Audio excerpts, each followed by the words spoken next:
Hey everyone, and welcome. Today we're diving into a topic that's both ancient and incredibly timely. The Antichrist. Sounds like something straight out of a horror movie, right? Well, for centuries, the Antichrist has haunted the imaginations of people across the globe, appearing in religious texts, works of literature, and even whispered in hushed tones around flickering campfires. For some, the Antichrist is a figure of pure evil, destined to bring about the end of the world as we know it. Others see it as a powerful symbol of the darker aspects of human nature, the potential for greed, tyranny, and destruction that lurks within us all. But regardless of how you interpret it, there's no denying that the Antichrist is a captivating and enduring concept. And in our modern world, fraught with political turmoil, social unrest, and a general sense of unease, the idea of the Antichrist has taken on a renewed sense of urgency. People from all walks of life are looking around, pointing fingers and asking a chilling question. Could the Antichrist be walking among us?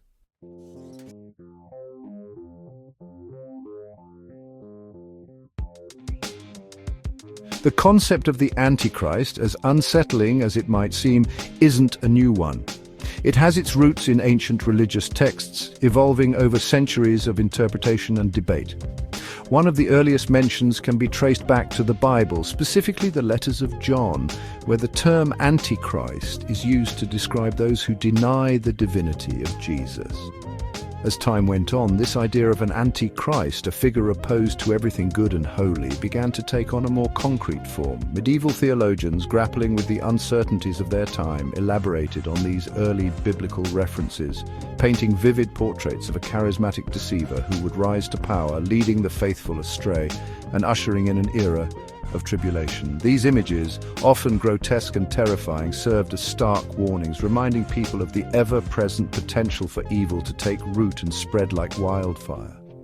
The Antichrist became a symbol of the ultimate enemy, the embodiment of everything that stood in opposition to God and righteousness.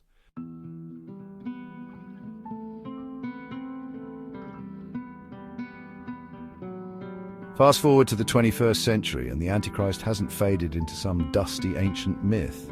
In fact, it seems like this figure is experiencing a resurgence in popularity, popping up in everything from blockbuster movies and best-selling novels to late-night talk shows and online forums. But why? Why, in this age of reason and scientific advancement, are we still so drawn to the idea of a singular, evil entity?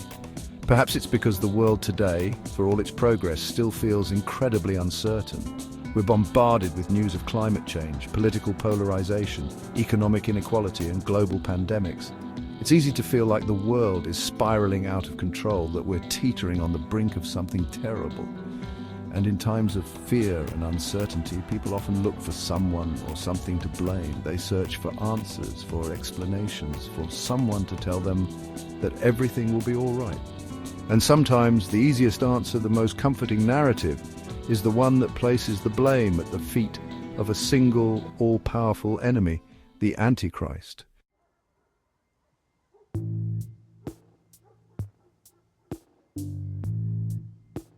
Now, we arrive at a question that has sparked heated debate and divided opinions across the globe. Could Donald Trump be the Antichrist? It's a question that has been whispered in hushed tones, debated in online forums, and even shouted from pulpits. On one hand, Trump's rise to power, his unconventional leadership style, and his polarizing rhetoric have led some to see him as a dangerous demagogue, a figure who embodies the very qualities we associate with the Antichrist. His critics point to his policies, his pronouncements, and even his personal life as evidence of his Antichrist-like nature. But on the other hand, Trump's supporters view him as a savior, a strongman who is not afraid to speak his mind and challenge the status quo. They see him as a defender of traditional values, a bulwark against the forces of liberalism and globalization that they believe are eroding the very fabric of society. So, where does the truth lie?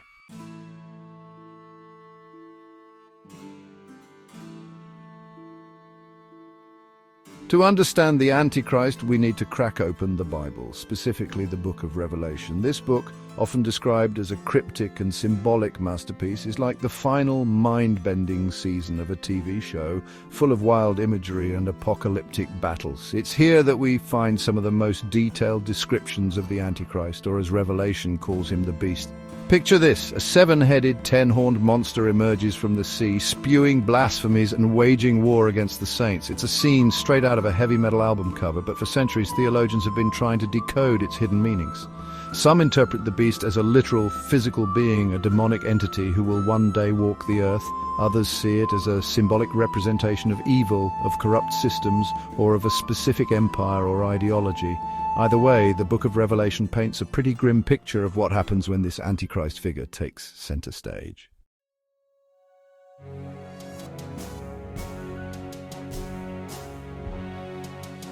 Now, let's talk about one of the most chilling aspects of the Antichrist prophecy, the mark of the beast. This mark, described in Revelation, is said to be required for buying, selling, and participating in society. Imagine a world where your loyalty is branded onto your skin. It's a dystopian nightmare that has captivated and terrified people for generations. Over the centuries, the mark of the beast has been interpreted in countless ways.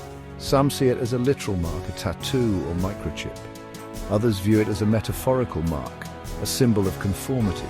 With technologies like facial recognition and cryptocurrency, the idea of a controlling mark seems more plausible. Are we seeing the early stages of the mark of the beast unfolding before our eyes?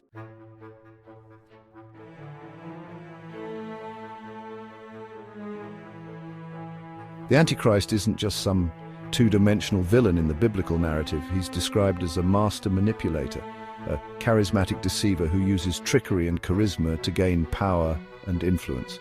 Think of a cult leader, a charismatic politician, or that friend who could sell sand in the Sahara. Revelation warns of false prophets performing signs and wonders, dazzling the masses with their apparent supernatural abilities. These deceptions, according to the prophecy, are designed to mislead people, to draw them away from the truth and into the clutches of the Antichrist. So how do we separate genuine miracles from elaborate hoaxes? How can we discern between true prophets and those who preach a message of division and hate? These are questions that have challenged believers and skeptics alike for centuries. And in today's world, saturated with misinformation, propaganda, and carefully crafted online personas, it's more important than ever to be discerning, to think critically, and to question everything.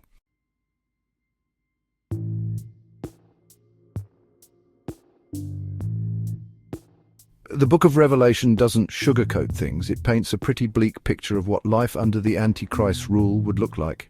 Imagine a world ravaged by war, famine, and natural disasters, a world where freedom is suppressed, dissent is silenced, and evil reigns supreme. It's a chilling vision of a dystopian future, a stark warning of what could happen if humanity strays too far from the path of righteousness. Now, we have to remember that Revelation is full of symbolism and allegory. It's not meant to be taken as a literal, blow-by-blow account of future events. But even if we interpret these prophecies metaphorically, they still offer a powerful message about the dangers of unchecked power, the seductive nature of evil, and the importance of remaining vigilant in the face of oppression. The Antichrist's reign, whether interpreted literally or symbolically, serves as a stark reminder of the fragility of peace, the importance of fighting for justice, and the need to remain hopeful even in the darkest of times.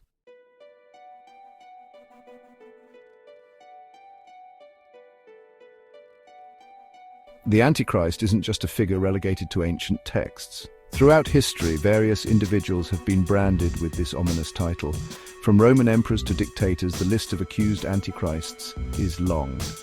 Nero, infamous for his cruelty, was one of the earliest figures labeled the Antichrist. Centuries later, Adolf Hitler's reign reignited fears of the Antichrist. These examples highlight the enduring power of the Antichrist archetype.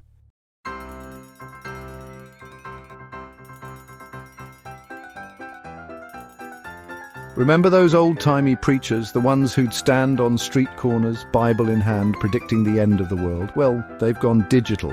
The internet, with its boundless reach and echo chambers galore, has become a breeding ground for modern-day prophets and their Antichrist pronouncements. Websites, social media groups, and YouTube channels dedicated to deciphering end times prophecies are popping up faster than you can say Book of Revelation. And guess what? Donald Trump is their hottest topic, the star of their apocalyptic reality show. They pore over his speeches, dissect his tweets, and analyze his every move, searching for hidden messages and satanic symbolism. It's like a biblical scavenger hunt, but instead of finding clues to buried treasure, they're finding proof of Trump's Antichrist identity.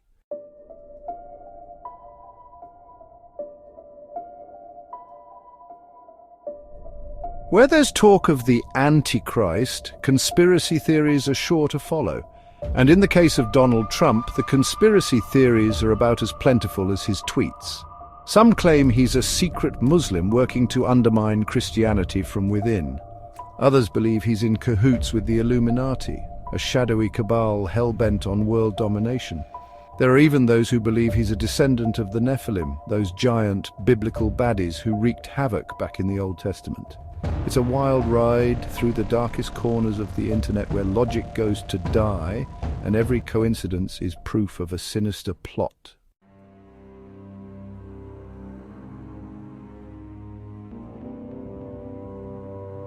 No conversation about the Antichrist would be complete without mentioning the infamous number 666. It's the number of the beast, according to the Book of Revelation, and for centuries people have been trying to decipher its meaning, searching for hidden codes and secret connections. And guess what? Trump's name has been dragged into the numerical fray. Some have pointed to his connection to the 666 Fifth Avenue address in New York City, which, by the way, he doesn't own, as evidence of his Antichrist status. Others have engaged in some creative numerology, assigning numerical values to letters in his name to somehow arrive at the dreaded 666. It's a bit of a stretch, to say the least, but hey, when it comes to the Antichrist, no theory is too outlandish.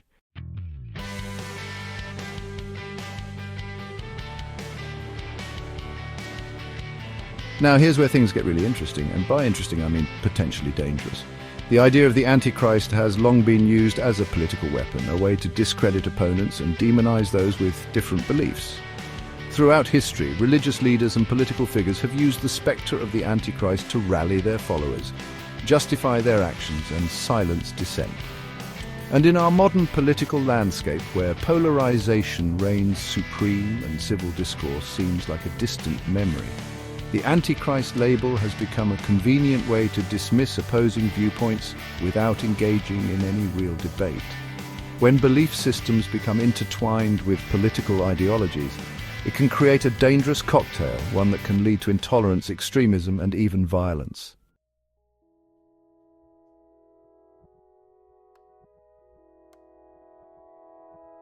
Let's be honest, the Antichrist is a scary concept.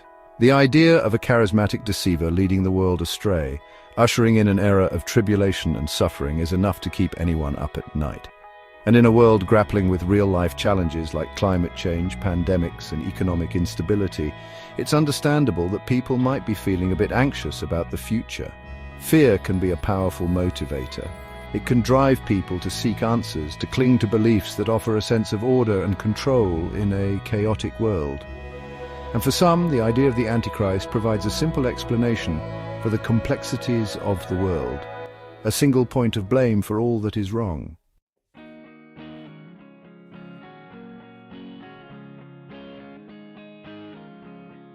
The problem with fixating on the Antichrist, or any rigid belief system for that matter, is that it can stifle critical thinking and prevent us from engaging with the world in a nuanced and compassionate way.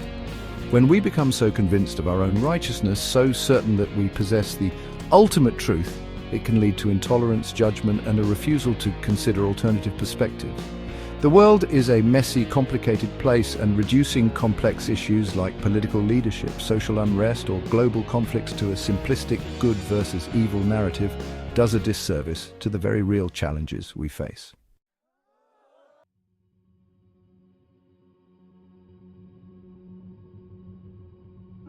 Instead of getting caught up in the Antichrist hype, it's more productive to try to understand the underlying reasons behind Donald Trump's rise to power and his enduring appeal to a significant segment of the population.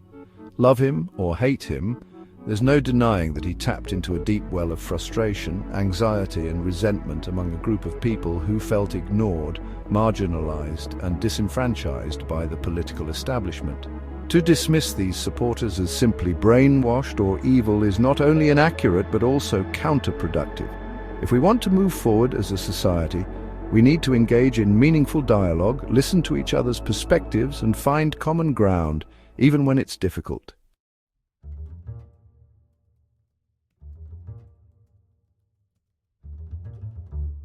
Okay, let's dive into the deep end of the internet rabbit hole and explore the arguments made by those who believe Donald Trump fits the Antichrist bill.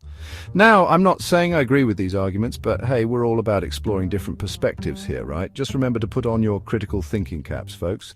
For some, it's Trump's personality that sets off alarm bells. They see his brashness, his egotism, and his penchant for self-promotion as classic signs of a narcissistic leader, someone who craves power and adoration above all else. They argue that this insatiable ego aligns with the biblical description of the Antichrist as a deceiver who exalts himself above God. Others point to Trump's rhetoric, particularly his divisive language and his tendency to make grandiose promises. They argue that his words are carefully crafted to sow discord, to pit people against each other, and to create a climate of fear and uncertainty. All tactics, they say, straight out of the Antichrist's playbook.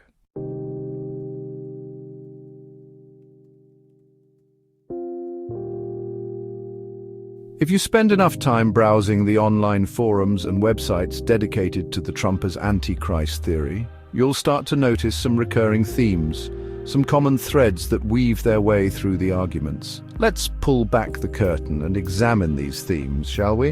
One common theme is the idea of Trump as a false prophet, a charismatic figure who deceives the masses with lies and manipulation. Proponents of this view often cite Trump's tendency to make bold claims without providing evidence, his knack for twisting facts to fit his narrative, and his ability to rally his base with emotionally charged rhetoric. Another recurring theme is the notion that Trump's actions are fulfilling biblical prophecy. Whether it's his decision to move the US Embassy in Israel to Jerusalem, his stance on immigration, or his handling of international relations, every move is scrutinized for its potential to align with end times predictions.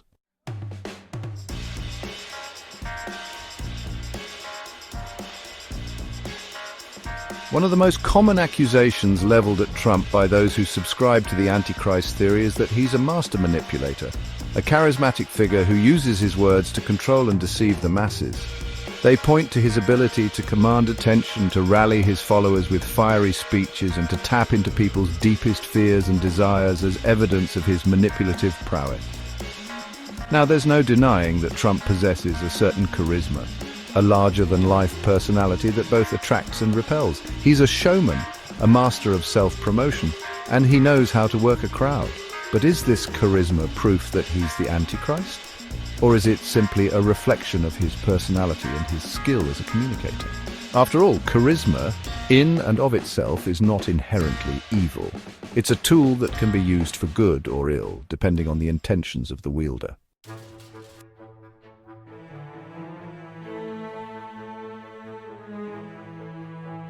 Another line of argument employed by those who see Trump as a potential Antichrist focuses on his policies and actions, particularly those that can be interpreted as aligning with biblical prophecies about the end times. For example, some point to Trump's decision to move the US Embassy in Israel to Jerusalem as a fulfillment of biblical prophecy, citing passages that describe Jerusalem as a focal point of end times events. Others see his tough stance on immigration and his efforts to build a wall on the US-Mexico border as evidence of his desire to create division and discord, aligning with prophecies about a world divided against itself. It's important to note, however, that interpreting current events through the lens of ancient prophecies is a tricky business. Prophecies are often symbolic and open to interpretation, and attempting to force-fit current events into a predetermined narrative can lead to confirmation bias and a distorted view of reality.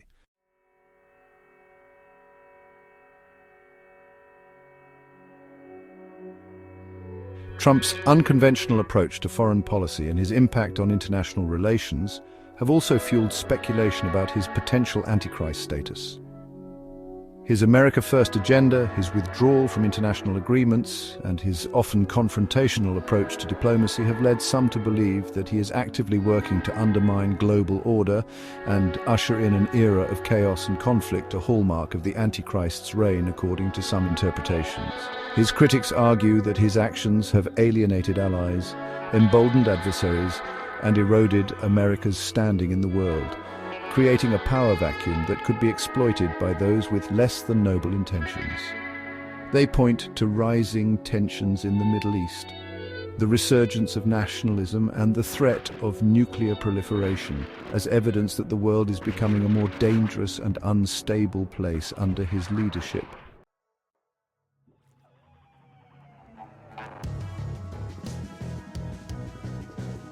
One of the most concerning aspects of the Trump as Antichrist narrative is its potential to exacerbate existing divisions and fuel social unrest.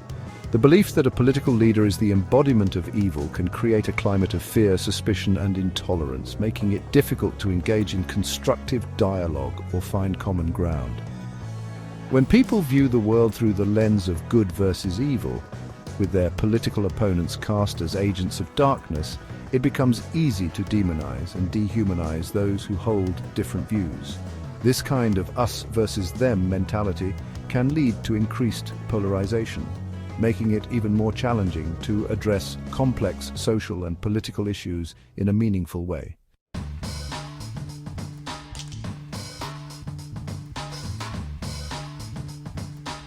Now, it's important to acknowledge that not everyone who believes in the Antichrist prophecy subscribes to the Trump as Antichrist theory. In fact, many theologians and biblical scholars have cautioned against interpreting current events through the lens of end-times prophecies, arguing that such interpretations are often misguided and can lead to fear-mongering and division. They emphasize that the Antichrist, as described in the Bible, is not simply a political figure but a spiritual entity, a manifestation of evil that will deceive the world through false signs and wonders. They argue that focusing on specific individuals as potential antichrists distracts from the true message of the prophecy, which is to remain vigilant against spiritual deception and to hold fast to one's faith. These scholars urge people to approach the topic of the Antichrist with caution, discernment, and a healthy dose of skepticism, reminding us that the Bible itself warns against false prophets and those who seek to lead people astray.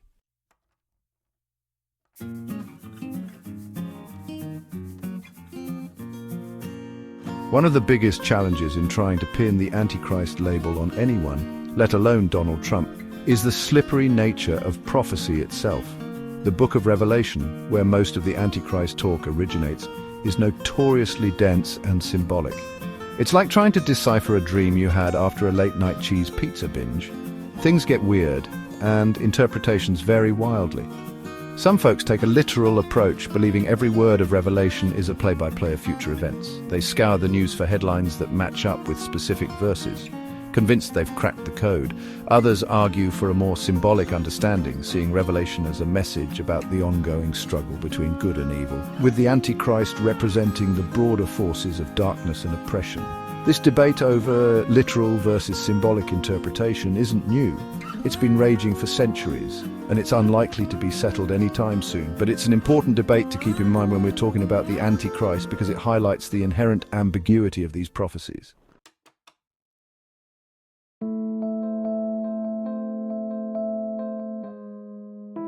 Okay, let's play a game. Imagine there's an actual Antichrist checklist, a set of criteria based on biblical descriptions and theological interpretations. Would Donald Trump tick all the boxes? Let's find out. First up, we have the whole false prophet thing. Revelation warns of a charismatic leader who deceives the masses with signs and wonders. Now, Trump's definitely got the charisma part down. The man knows how to work a crowd and sell a message. But as for signs and wonders, unless you count his ability to tweet without looking at his phone as some sort of supernatural power, he hasn't exactly been parting the seas or turning water into wine. Then there's the whole mark of the beast business. Revelation talks about a mark required for buying and selling, often interpreted as a form of economic control. Now, some folks have tried to link this to things like microchips and digital currencies, but there's no evidence that Trump's been forcing anyone to get implanted with tracking devices or ditch their cash for Bitcoin.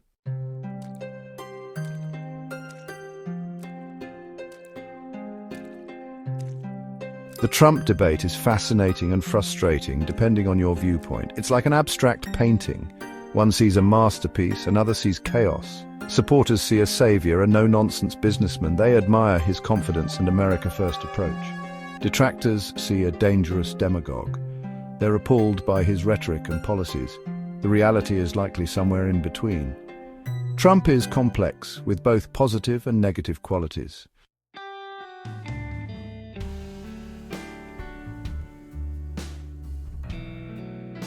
Let's be real for a second. The Antichrist, regardless of who you think it might be, is a scary concept. The idea of a powerful, deceptive figure leading the world astray taps into some primal fears about the future, about the fragility of order, and about the potential for evil to triumph. But here's the thing.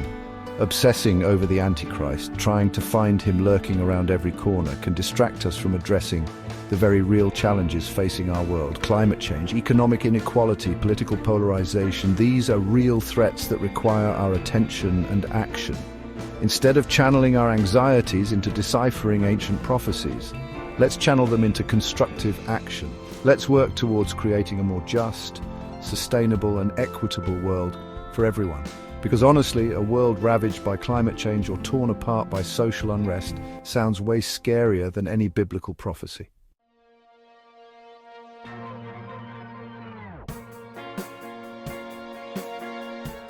The world is a messy, complicated place. It's full of contradictions, grey areas, and people who defy easy categorization. Trying to shoehorn everyone and everything into neat little boxes labeled good or evil is not only simplistic but also dangerous. It prevents us from engaging with the world in all its messy glory and from finding common ground with those who hold different views. So, the next time you hear someone claiming that Donald Trump, or any other political leader for that matter, is the Antichrist, take a deep breath, step back and ask yourself, what's really going on here? Is this a genuine attempt to understand the complexities of prophecy and its relevance to current events? Or is it a way to demonize an opponent and shut down meaningful dialogue? Let's strive for understanding, for nuance, and for the courage to engage with the world in all its complexity.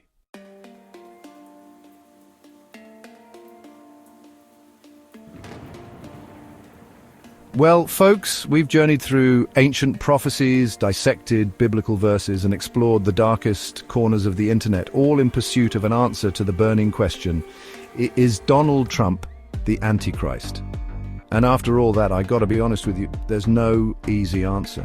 We've seen how the Antichrist, this shadowy figure of prophecy, has captivated imaginations and fueled anxieties for centuries.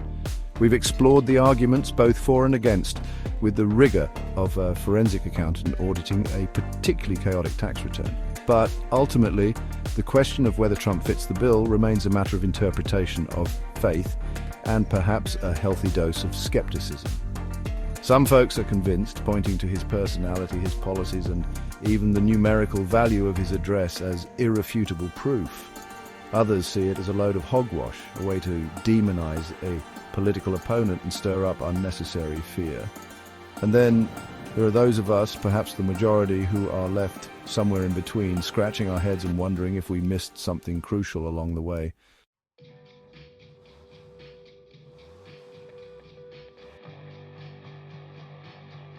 But here's the thing, folks, and this is crucial. Whether or not you believe Trump is the Antichrist, whether you see him as a savior or a sinner, the real threat, the one we should all be focusing on, lies in the dangers of division, of blind faith, and of allowing fear to dictate our actions. The Antichrist at its core is a symbol, a representation of the darker impulses that reside within us all.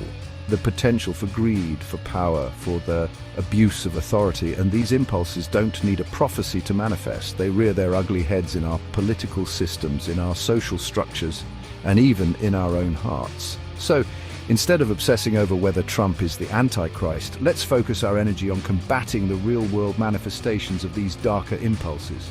Let's call out injustice wherever we see it, fight for equality and compassion, and strive to create a world where fear and division no longer hold sway.